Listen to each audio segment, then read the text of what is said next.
Hey everyone, and welcome to the Eagle Eye Podcast brought to you by Nissan. Ruben, Frank, and Dave Zangaro. Rube, how you doing? I'm doing well. Beautiful day. Almost had a fall feeling in the morning. A little bit, yeah. So this won't surprise you.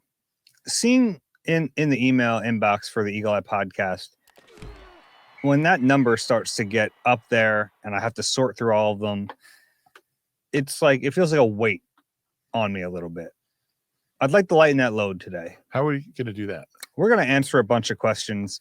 We're going to catch up on a bunch of emails from all you guys that have come in over the last few days, some of them the last few weeks, because we're right now recording this before the public practice at the link. So we figured it was a good time to catch up a little bit. Let's do it. All right. This is where I tell everyone, I'll leave it up here for most of the show if you're watching on YouTube, but Eagle Eye at NBC Uni, that's NBCUNI.com. The QR code will stay on your screen if you're watching on YouTube. A bunch of questions. Let's just hop into them. The first one is from Sean.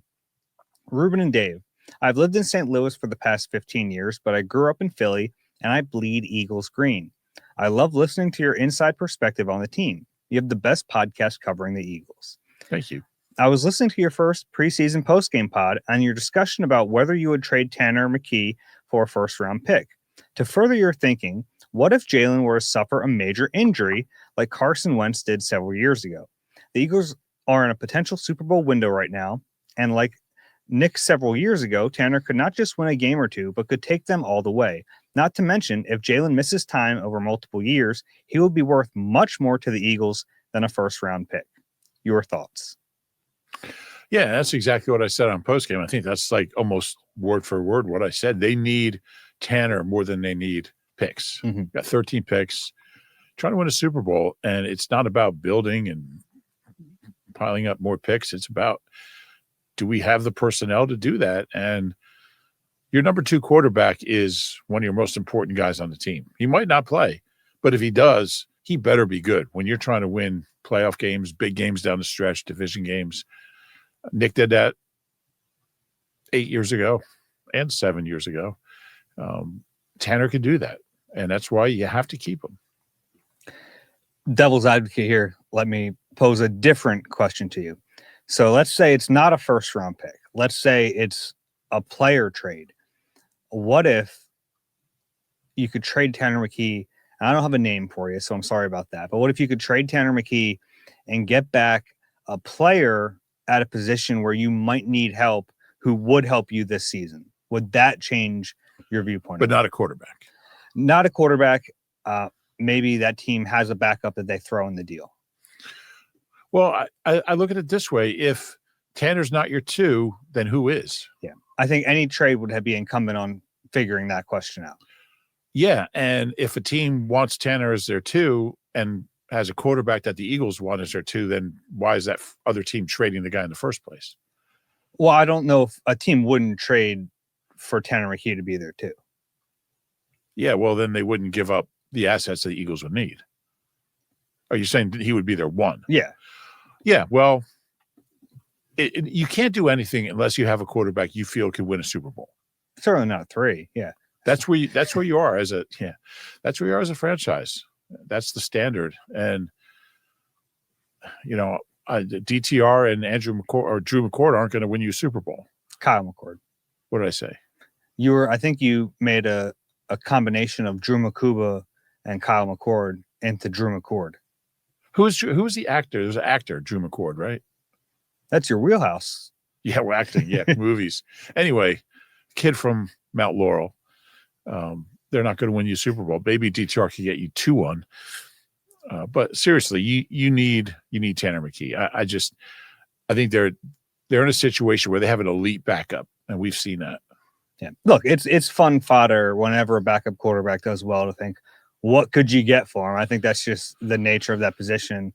But realistically, it doesn't make a lot of sense to trade him. Yeah. And look, I don't know. You probably can't get a 1 in the first place for him, because here's a guy who started 1 game in his career and he played well, and he's played well in preseason games, but I'm not sure that's really his value. I don't know. Maybe there's a team out there that sees him and He's been consistently good in against Dallas. He's been good again. He was good against the Giants in that start. Preseason last year, obviously Thursday against the Bengals. Is that enough to convince a team to make him the quarterback of the future? I mean, the Packers used to do that. They used to get picks for all these quarterbacks they drafted, and Aaron Brooks and Kurt Warner, and they would develop them and trade them, and they never played in a regular season.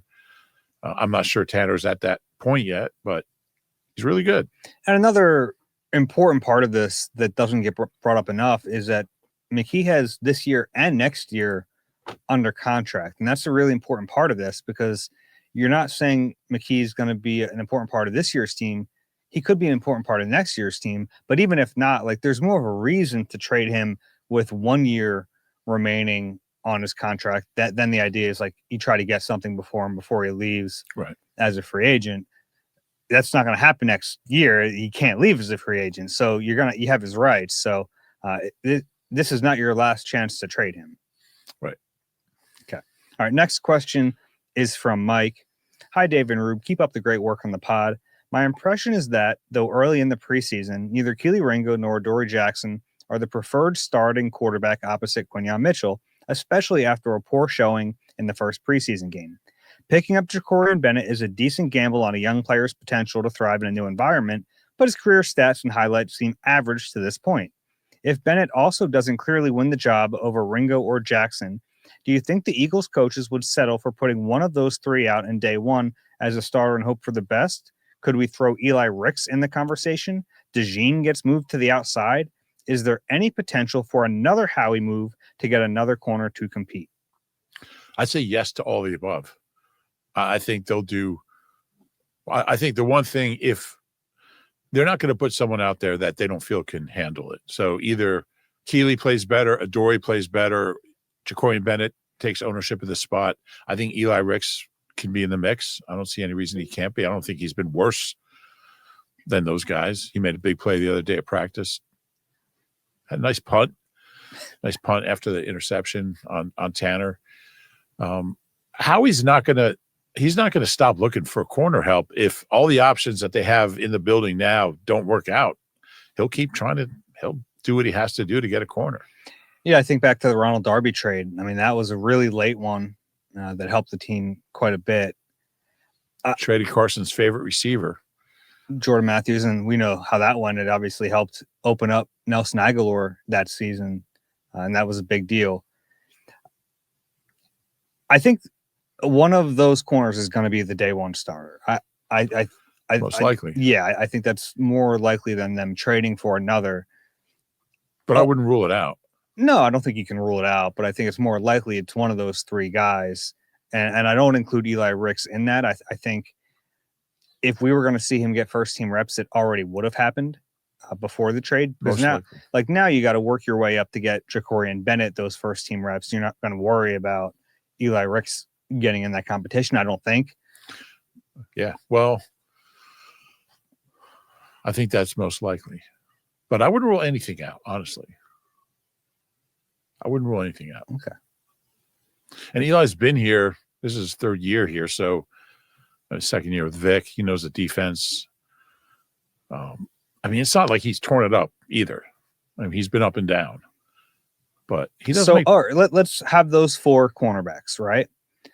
Put them in order of most likely. See, I know what you're thinking even before you say it. I mean, it's podcasting 101, baby. We extend this conversation. And let's build up the suspense a little bit. Go 4-1, least likely to most likely to be that opening day starter. All right, here's what I'm going to do. I'm going to go Ricks, Adoree Jackson, Bennett, Keely. I think I agree with you. And the only reason I have Keely first is because I haven't seen Jacorian Bennett play yet. Yeah. And that's really tough. Neither is Vic. I think Eli is really, we should have probably done the three because I don't think Eli is involved in that. I think maybe he should have been earlier on, but I think it's kind of late in the process to now throw him into the mix. I think Vic told us what he thought about Adoree Jackson. Yeah. And when Vic talks, we listen. So I don't think he's going to start the season with Adoree Jackson out there. So, hey, maybe Ricks should be 3 and Adoree Jackson 4. he can make that case.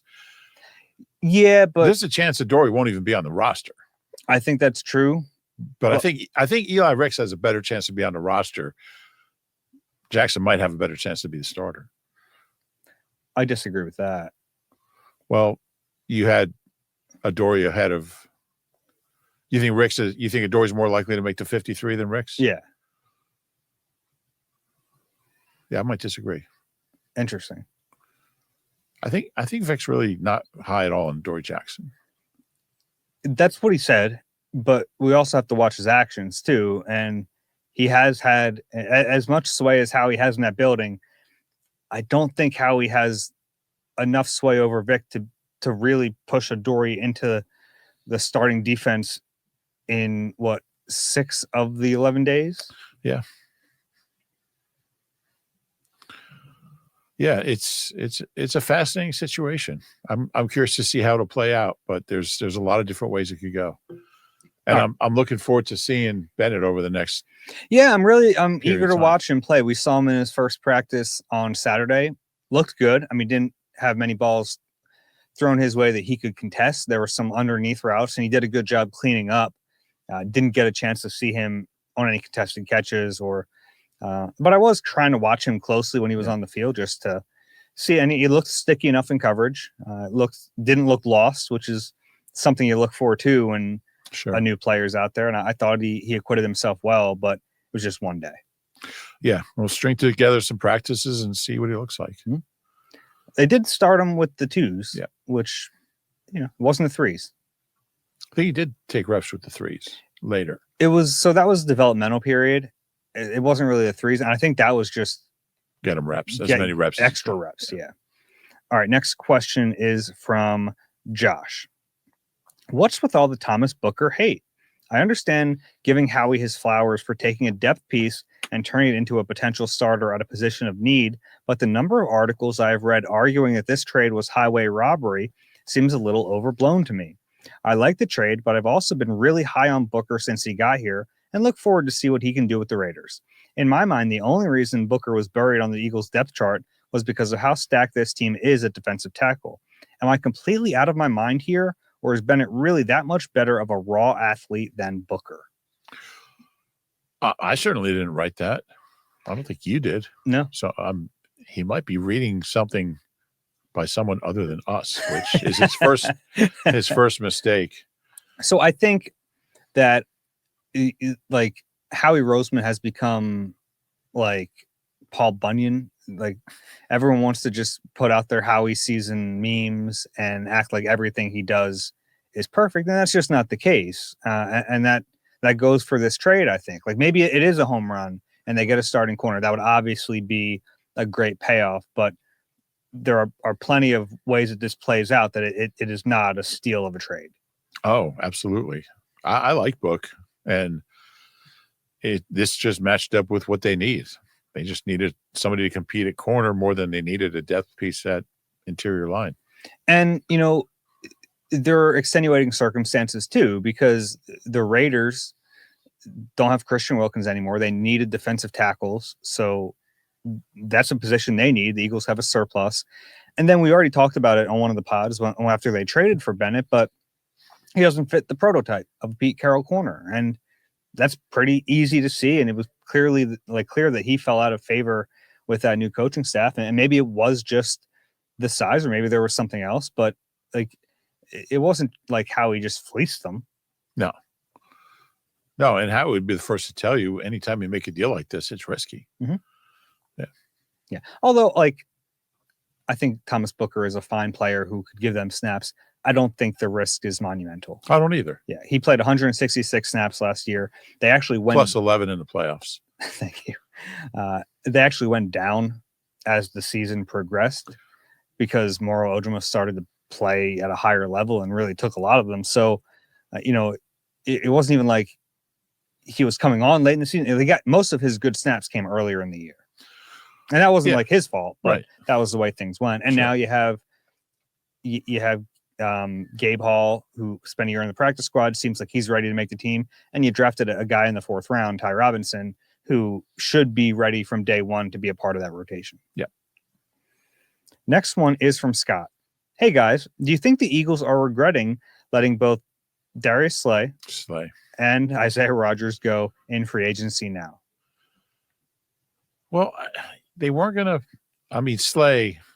They weren't going to pay Slay, and they weren't going to pay Isaiah Rodgers. Yeah, I mean, the question is, should they have? I guess. What was how much did Rodgers got a pretty good deal, right? It wasn't crazy. I think it was like 2 years, 11 mil. Really? You can make that case. I mean, I really like Isaiah Rodgers. I thought he played really, really well. 2 years, 11 mil. Remember his first practice, and he had missed the whole year. He had missed 23. His first practice, man, he was making plays all over the place, knocking balls down, diving. It's like, this guy can play, and he did. I thought he was really good. To me, this is more than just a question about these two players. It becomes more philosophical. And are you willing to go all in on the philosophy, or can you hedge it a little bit? Yeah. And I think there is some room to hedge it, especially with a guy like Isaiah Rodgers, who, like, I don't think they were going to bring back Slay. Right. That would go against everything they did this offseason. And at some point, he's going to fall off a cliff, I think. It's just so rare for cornerbacks, once they get into their mid-30s, to play at a high level. Exactly. So I totally understand that move. Now, if he played at the level he played last year, would he be better than what they have right now? Like, yeah, absolutely. But there's no guarantee of that. No guarantee of that. And, he's a prideful guy. He's not going to play for peanuts. So I totally understand moving on from Slay. I think the Rodgers one is a different discussion. And I think that, they didn't pay anyone in free agency. Their biggest free agent acquisition was Azeez Ojulari, and that contract is nothing really compared to, I shouldn't say nothing, but it's less than what Isaiah Rodgers got. So yeah, but I would make the case that one would have made some sense. Yeah. And I think we were saying that back in the spring. I mean, I thought there was definitely reason to consider keeping them. And some of this is revisionist because I think there was obviously a hope that Keely Ringo would be that guy and there wouldn't be that much of a drop off. And because Keely's so young and still really raw, that he could even be better than Isaiah Rodgers. I don't think that was out of the realm of possibility. No, and I think they don't let Isaiah Rodgers leave if they're not high in Keely. And look, maybe he gave us some big plays to the best receiver in football, one of the three best, and an all-pro quarterback. I don't know, maybe we're overreacting. I mean, it was pretty ugly. But Isaiah Rodgers gives up those plays too. Most likely.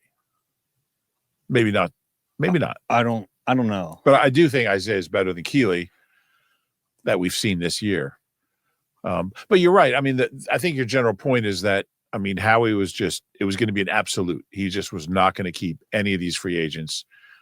He was only going to sign minimum wage or close to it guys. Mm-hmm. And that didn't have to be the case. And this is a good segue to the next question because it's along those lines from James. And I like this one. This was good. Hey, Dave and Rube, thanks for all the great content and work you do. Here's my question. Do you think Howie had the correct approach this offseason? There has been a big emphasis on sustained success, which meant being conservative in the free agent and trade market this year in hopes of younger players taking a big step forward, understanding they will have big contracts to pay coming up soon. However, one could argue this wasn't the right approach. Howie could have thought there was a 2-year window to win 1 or 2 more championships and gone all in to do so, maybe sign a top-end cornerback and or defensive end and make a big push this year and next. Howie deserves the benefit of the doubt, but if the Eagles don't live up to expectations this year or next, one could argue he should have been more aggressive this offseason. What are your thoughts on the sustained success plan versus going all in for the immediate future?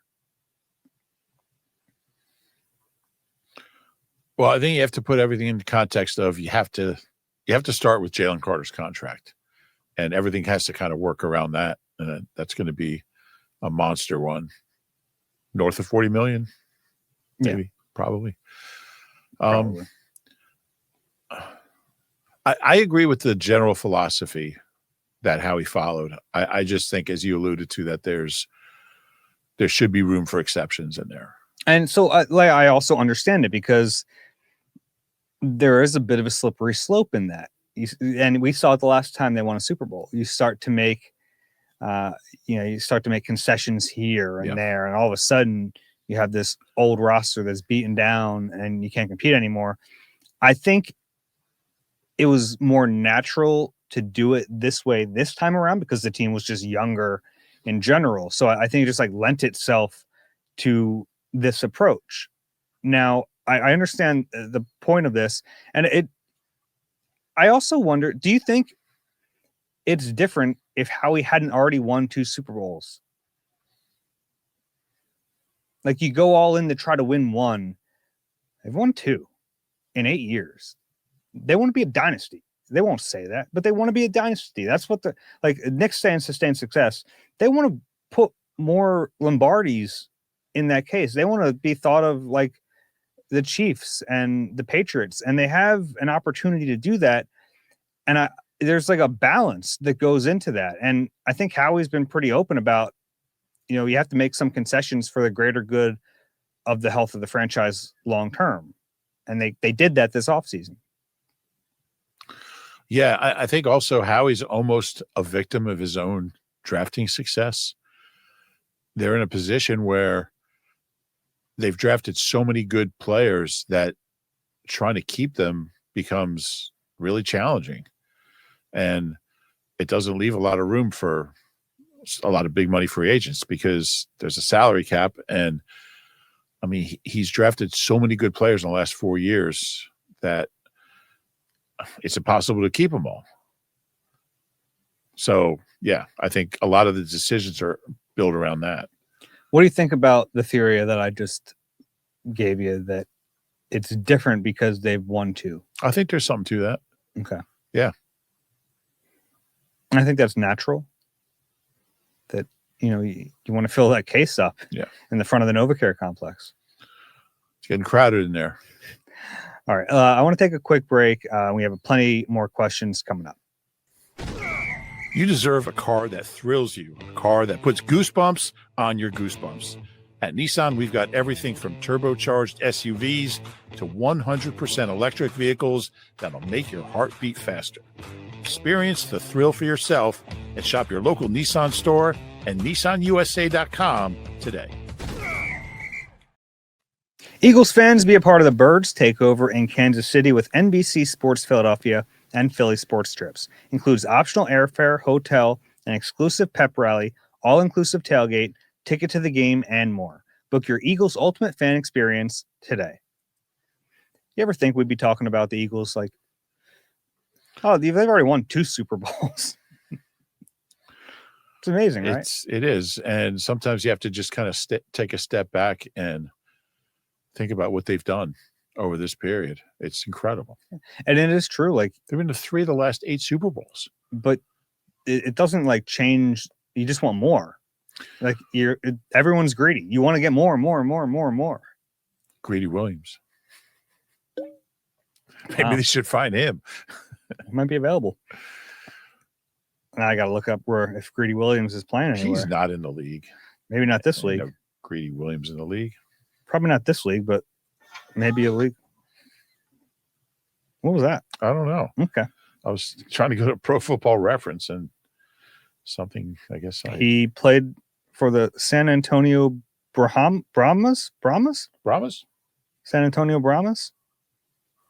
Interesting. Like Brahma chicken? In the UFL. They still have UFL. Okay. Brahma is in Hinduism the ultimate, unchanging, and absolute reality of the universe. It's the fundamental principle that transcends duality and serves as a source of everything that exists. It's often described as the infinite, eternal, and absolute truth, encompassing everything and nothing simultaneously. That's a lot to live up to in a football league. I'm looking up what a Brahma is, and this is like an animal. It's a Hindu god. It also looks like a yak. Really? Mm-hmm. There's a it has big horns. There's a yak. Brahmin cattle. There's a yak restaurant in Philly. The White Yak. Where's the White Yak? It's in Philly somewhere. I don't know. You never been to the White Yak? It's really, I can't say I have. No, it's really a restaurant. Do they serve yak? I think it's in Roxborough. I don't know. I haven't been there. Okay. Want to get to the next question? It's Tibetan food. Oh, that makes sense. Yeah. Have you been to Tibet? I've not. On your list? No, but it could be. I don't know much about Tibet, I don't think. There's a joke. I'm not going to. No, I can't. Go, continue the podcast now, please. Okay. Eagle at NBCUni.com. If you have a question for us. Next one is from Tiffany. Hey, guys. I'm glad we can show people not everyone sucks in Texas/Dallas. I've been watching Darius Cooper all summer because my daughter is going to be attending TSU this month. Tarleton State. Mm-hmm. The school's got so much of a family/close-knit vibe that I think it makes Cooper a perfect fit for the Eagles. This year, TSU will be a Division I school. Thanks for the pods and great Eagles insights as always. Go Birds, and Dallas sucks. Stevensville, Texas. Stephenville. Yeah, there's no S. So they're in the FCS now. From what I read, they're not. There could be a candidate for Conference USA. There was an ESPN article if they need a team. That has not happened yet, but it seems like they're on an upward trajectory. This is Tiffany? Yes. And her daughter's going to Tarleton? Mm-hmm. I wonder if she can get us a couple Tarleton like hoodies or something. Maybe with probably an online store we could, instead of bothering our loyal listeners to get us gear. All right, we'll order them. Tiffany, you don't have to do that. Okay. I was going to Venmo her for the hoodies. Okay. I might get a Brahma's hoodie. Next one from JT. Good morning, gents. I noticed in the post preseason game 1 podcast, you only lightly touched on the backup running back position and performances. My question is twofold. After seeing Shipley and Dillon, who do you think will have the biggest impact on the regular offense? Not necessarily rushing stats, but biggest net impact. Example, blocking, decoy plays, push, etc. I don't know. I think Shipley. I'm really curious to see how it plays out. If I had to pick one or the other, I'd probably pick Shipley. But I think it's also important to if we're assuming health of safety. Sure. Because I think that changes the equation. If you need an every down back, I think AJ Dillon is better equipped to do that. I would agree. I think he's looked good. Didn't have a lot of expectations because this is a guy who didn't play last year, and even before he had the neck injury, his numbers had gone down the last few years in Green Bay. But he's looked good. I don't think he's a special player, but I think he's okay. I think Shipley's been pretty impressive, and I love the way he catches the ball, which I've said throughout the summer. And I think he could make a difference in some third downs and. Yeah. Hurry up, as you mentioned. Yep. Curious to see how he fits in. I think he has a chance to be pretty good. I think he will step into a lesser Kenny Gainwell role. I don't know how much lesser. I mean, Kenny Gainwell got like 5 touches a game. Mm-hmm. You think it'll be less than that? I just don't think there's a lot to go around. No, but they run a lot of plays and they have the ball a lot. They're really good on third down. I think, maybe 5 touches is a little high because Gainwell didn't have to split him with anybody. Mm-hmm. He got all the backup running back touches. So maybe between. And I don't think there'll be in as many blowouts this year. With that schedule being presumably harder based on projections. So if you're not in as many blowouts, you don't get an opportunity to take Saquon out. Maybe you're not running as much late in games. That's an interesting theory. I think, were they in that many blowouts last year? Early? There were quite a few games where they could.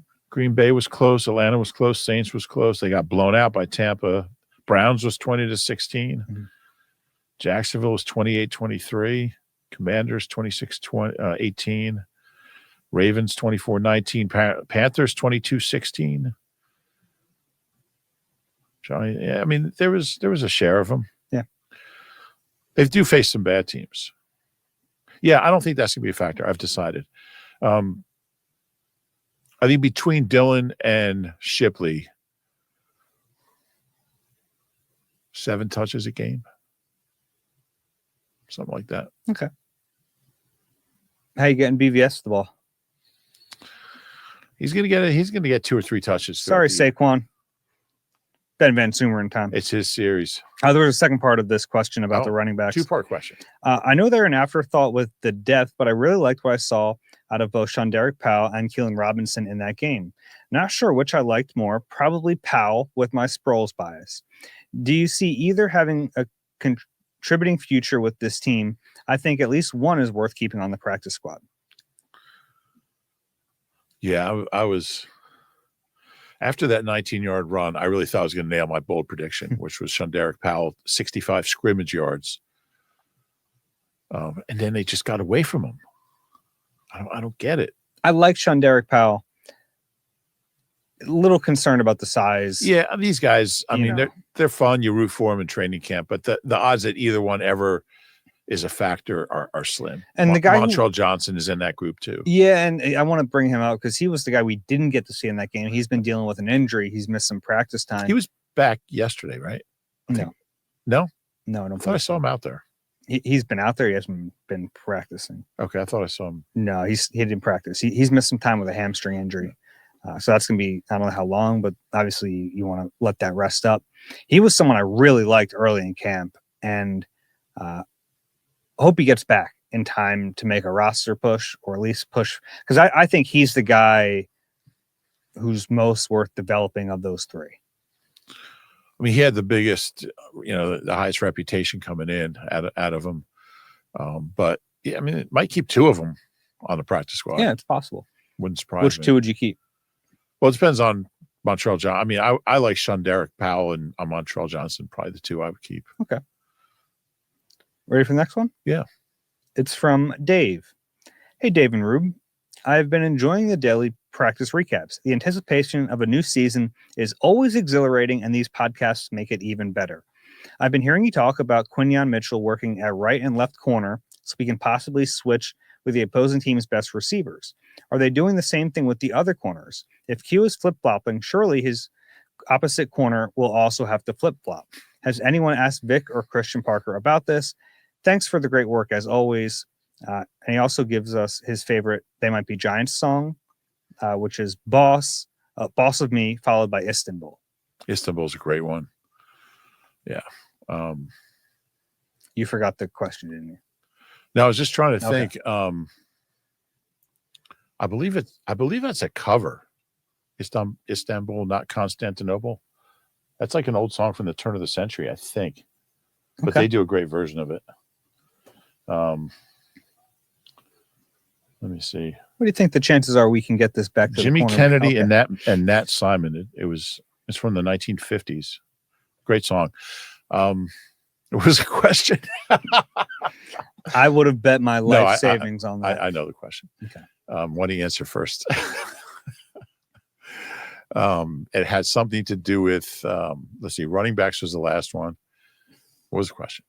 The stress it puts on a defense having corners. Oh, yeah. I mean, obviously, if one's going to travel, the other one. And we just talked to Reed Blankenship about this just a few minutes ago. It would be pretty funny if one traveled and the other just stayed. And he said, I mean, that's the fear, is that everyone's not paying attention. Right. And he said it does complicate things because there's a lot more moving pieces. So, going into the game, you're going to do it. And it calls for really good communication. And it's a big part of his job. We just talked to him about that just a few minutes ago. So it has its benefits, but it does complicate things. Yeah. And it's obviously we've talked a little bit about traveling. Like it's very dependent on situation, on opponent, on your own roster and who eventually takes that corner job. But yeah, it's been very important for both Keely Ringo and Adoree Jackson have been playing left and right. And that's natural when you're moving Quinyon, but it's good for them to be able to play on both sides. Yeah, no doubt. Yeah. And I assume Jacorian Bennett in his first practice was at right cornerback. I'd assume that they're going to start moving him around too, just to get ready for that possibility. You have to. Rich, Dave, you might have mentioned this in the past, but how did your Surviving Camp series get started, and what is the process you go through each year to select and interview your subject? Do the Eagles give you a list of names that you get to choose from, or vice versa? What criteria do you use for making your selection? When you conduct your interviews, what percentage of each discussion with the player actually makes it into the segment you publish? Those are great questions. Sure. And then there's a different question that's very unrelated. But yeah, it started in 2018 with Jordan Mailata, and he was just such a natural pick to start a series with because he was going to learn so much every single week. I think it was actually a suggestion, or it was from a conversation with our newsroom director, Doug Brown, just about like camp ideas. And so, and it like sprung from that. And I approached the Eagles about it, and they were cool with it. And so the first one was Jordan Mailata, no doubt. Since then, I don't let the Eagles just like tell me who the player is, but I do talk to the PR staff because they've like, the idea is I want it to be a player that people care about for whatever reason. And I want them to be a good player because that's, you know, I want to follow a good player if I can, but I also want them to have a personality to carry a series once a week through the summer. And someone I want to talk to. You also seem to lean toward, I would say long shots, but you're not first round picks, more later picks, guys just who. Sure. They've all been, except for Jalix Hunt last year, they've all been either day 3 or undrafted players. And he was kind of, at the time at least, we thought he was kind of really a project. Raw, yeah. So guys who are facing a challenge. Guys who have to like make a roster. It makes it more interesting. Yeah, I think so. Yeah.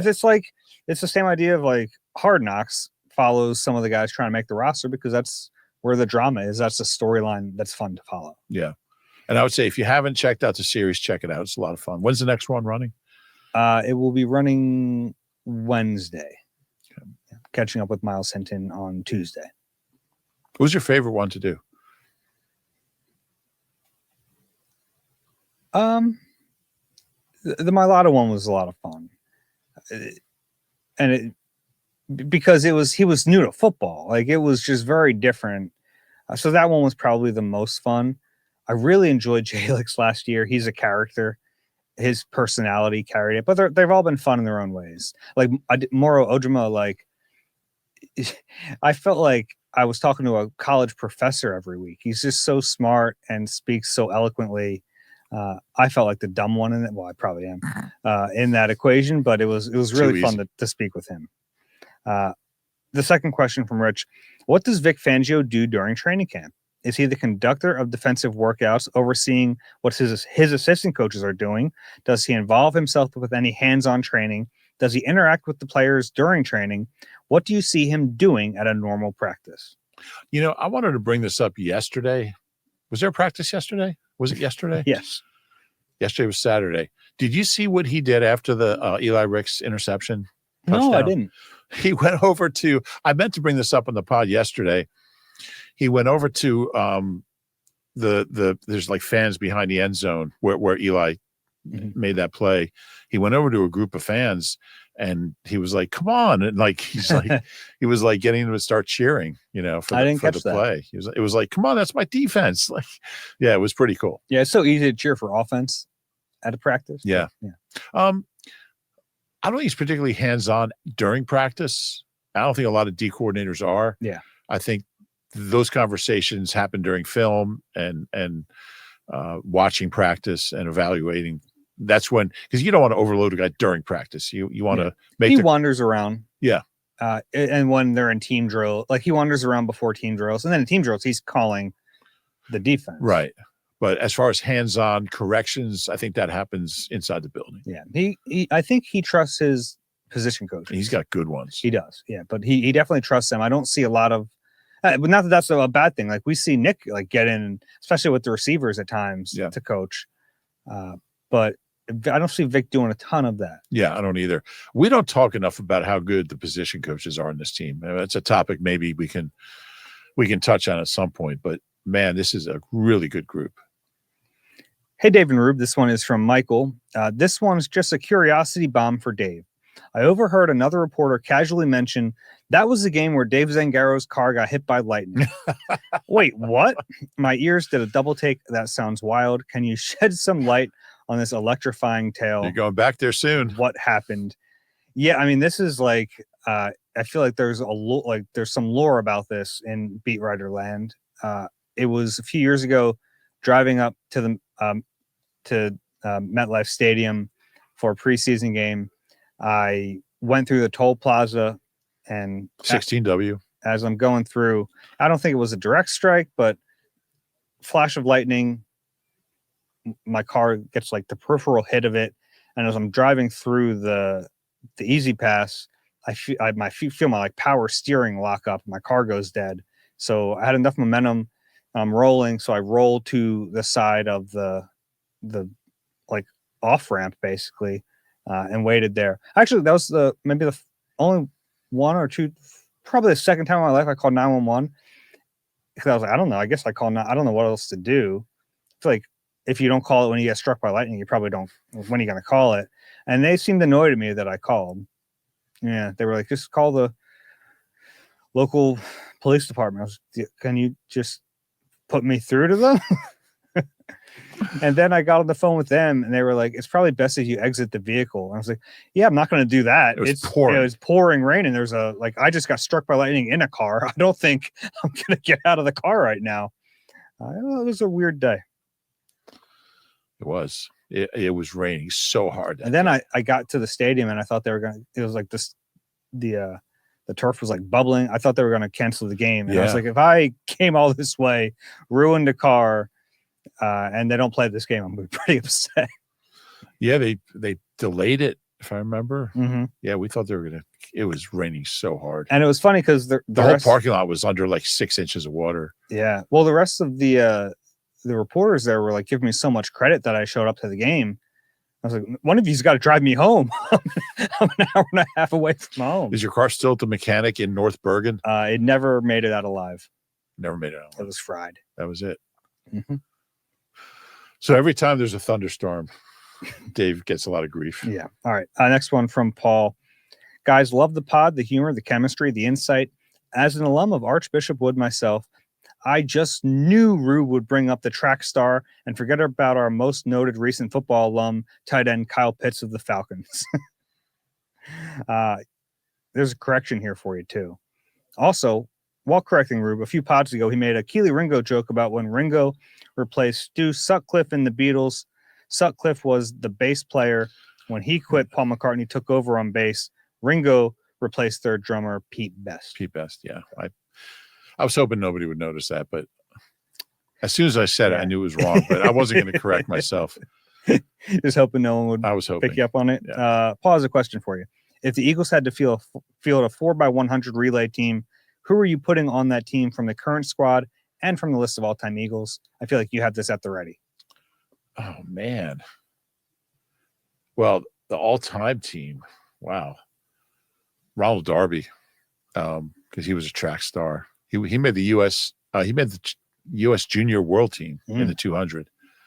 He'd be on there. Just retired this offseason. Yeah.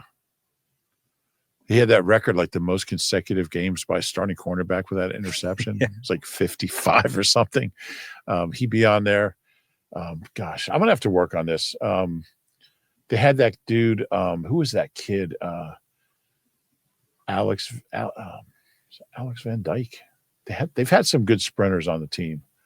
Devin Allen. I'll put Devin Allen on there. Does he count? Why not? Okay. Played in preseason game. He never came back from that injury. He never hurdled or played football again. It's a shame. Yeah. I'll work on that.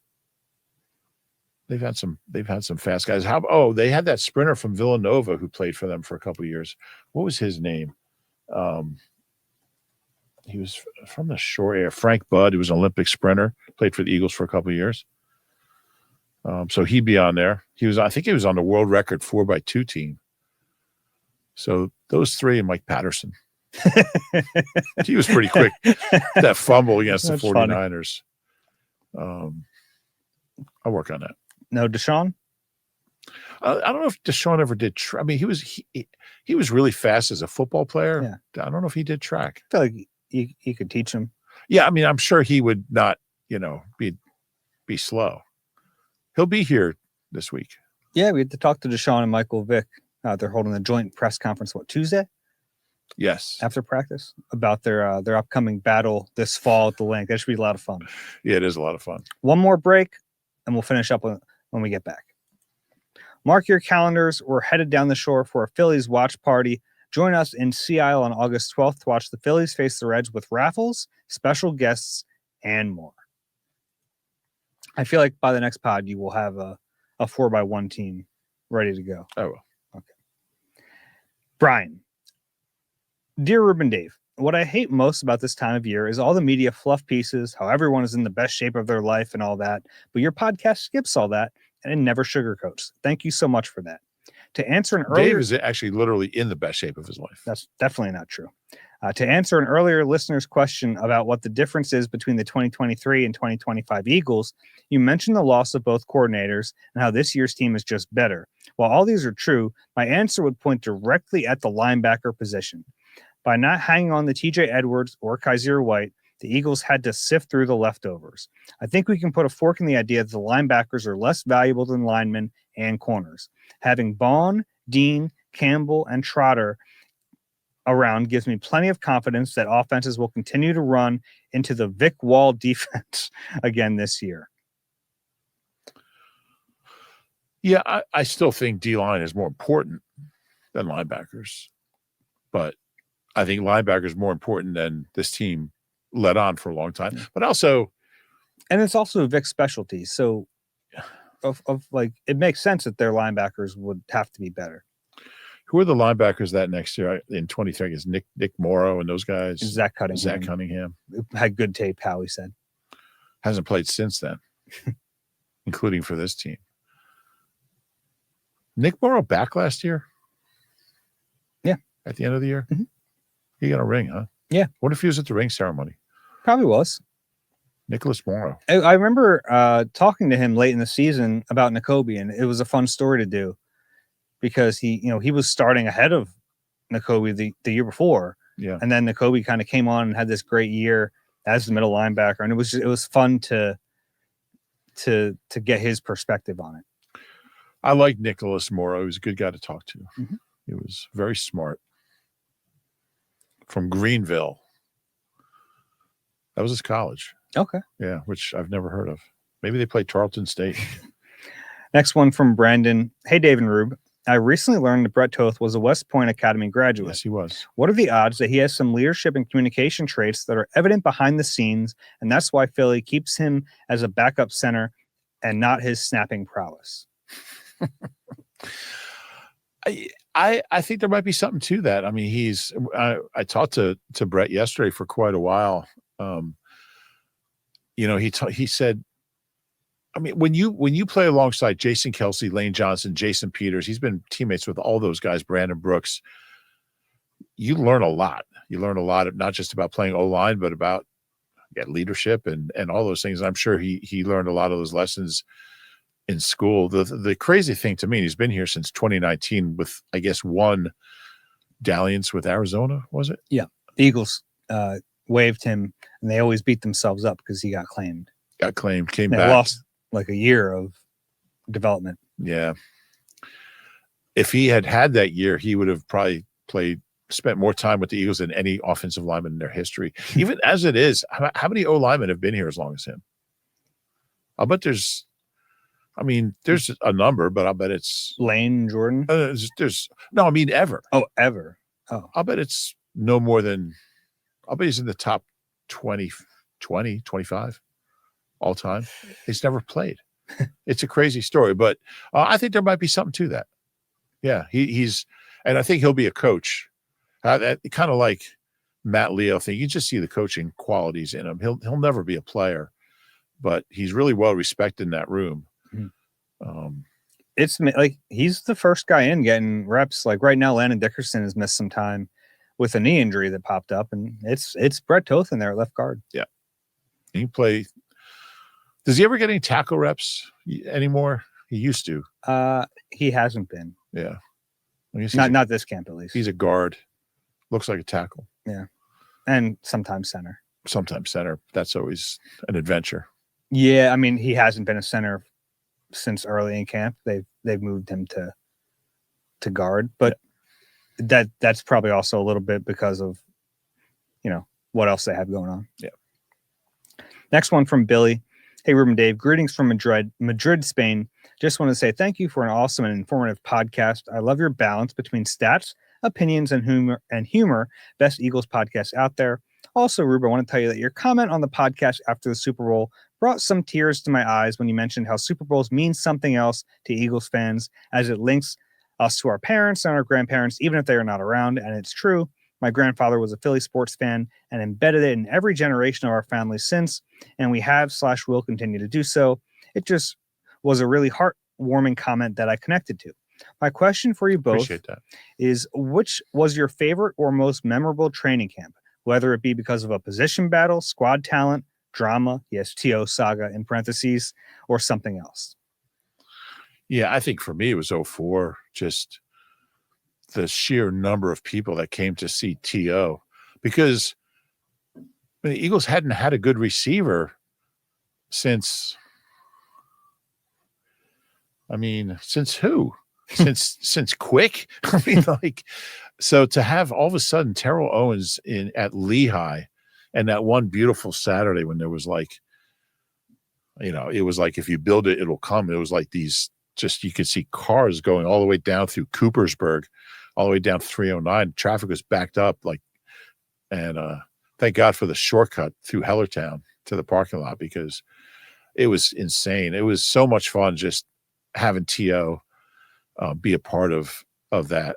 It went south really quick, but for that summer, I mean, with the crowd chanting, it was like nothing I've ever seen before. And the buddy training camps were always fun, just because they were, it was 2 days and they were so physical. Yeah, 2.5 hour practices, and but 2004 was, for me, it was my favorite.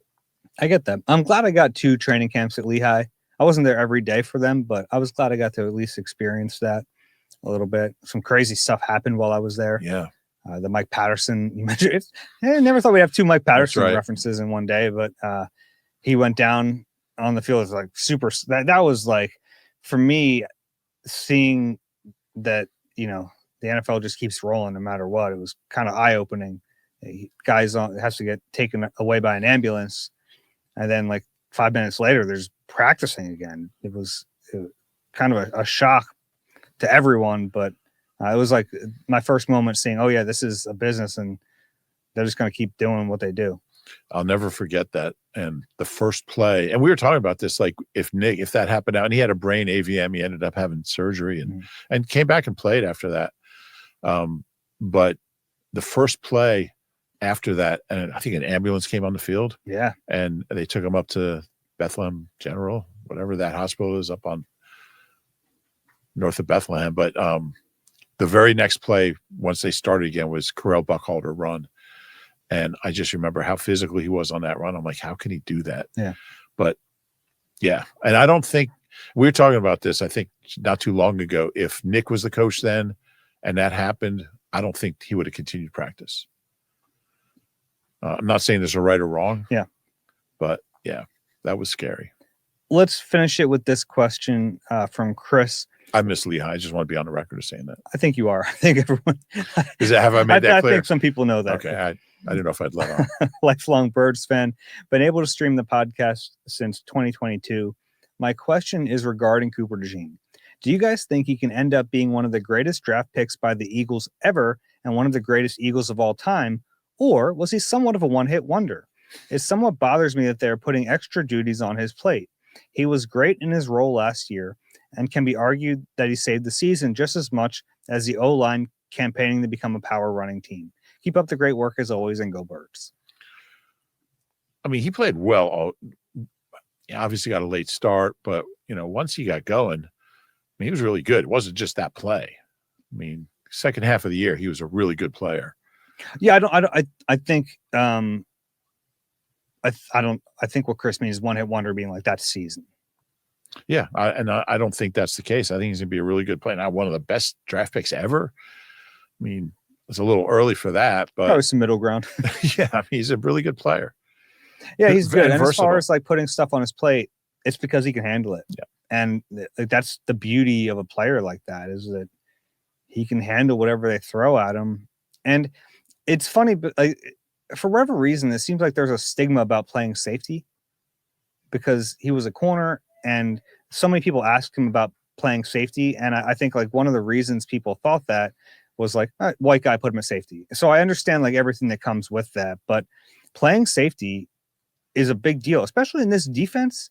So like those reps at safety aren't like lost reps. Like he's going to mean a lot to the team when he's back there. Now I do like him up near the line of scrimmage. I think that he excelled there, and you don't want to remove him from that. But yeah, I've been wanting to say that about the safety thing. It's not like not a bad thing to play him at safety. No. I think like coming out of college, when people were labeling him as a safety and nothing else, that bothered people because it was like a slight on the white cornerback, honestly. But I think we're beyond that now. And I think maybe 20 years ago that was the case, but I think the game's evolved, and I don't think it's the case anymore. About the safety position in general? Okay. Yeah. And I mean, gosh, nickel. That stigma is almost completely gone now. Yeah. And it should be. Yep. Yeah. It's a hard position. You mean that receiver has a two-way go on me? It's insane. Yeah. A lot of questions. We didn't finish them all, but I feel better. You'll be able to sleep tonight? Yeah, I think so. We have done a good job here. If you have one for us, Eagle Eye at NBCUni.com, QR code on the screen. If you enjoy the Eagle Eye podcast, please do us a favor, rate and subscribe wherever you get your pods. If you're watching on YouTube, please click the like button and subscribe there as well. Rube, we have to run over to the public practice. Any final words? No, it's going to be a great week. Browns are coming in for a couple days. Practice Tuesday, and then the Browns Wednesday, Thursday. Then another game Saturday. So it's going to be a fun week. Before you know it, it'll be September 4th. We're getting there. For Ruben Frank, I'm Dave Zangaro. This has been Eagle Eye presented by Nissan. We'll talk to you soon.